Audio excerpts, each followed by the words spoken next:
Welcome to LuvLiNes.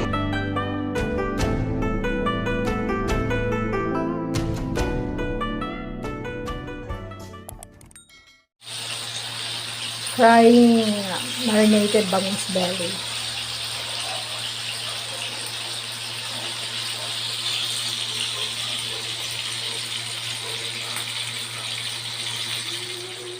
And it's fried.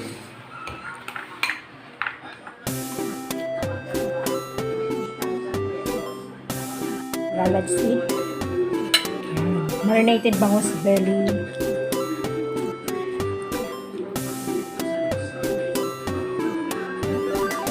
So that's all for now.